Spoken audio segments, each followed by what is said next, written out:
আপনি পালান নাই তো করেছেনটা কি একটু বলবেন? কে পালায় দেশ থেকে? যে তার মাটি এবং মানুষকে ভালোবাসে সে কি দেশ ছেড়ে কখনো পালায়?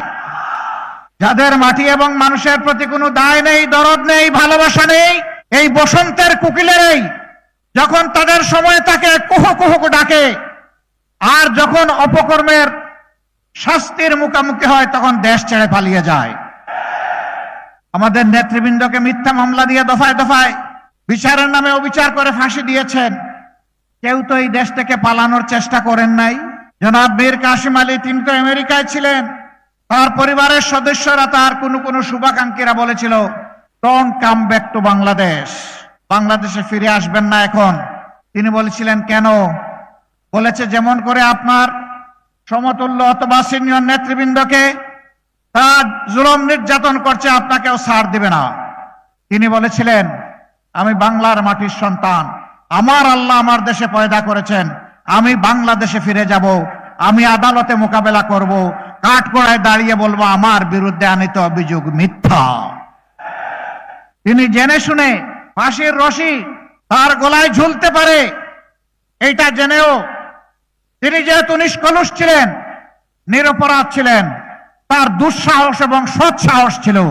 তিনি দেশকে ভালোবাসতেন, তিনি দেশকে বদলানোর, যুবকদের হাতে হাতে কাজ তুলে দেওয়ার তিনি ছিলেন এক মহাকারিগর। তাই মৃত্যু জেনেও তিনি দেশে এসেছিলেন। আপনারা পালিয়ে গেলেন কেন? আর গেলেন তো গেলেন, শেষ পর্যন্ত কলা পাতায় ঘুমাইলেন। কোন দরকার ছিল? সুপ্রিম কোর্টের অ্যাপিলেট ডিভিশনের বিচারপতি আল্লাহ জালিমদেরকে ছাড় দেন কিন্তু ছেড়ে দেন না।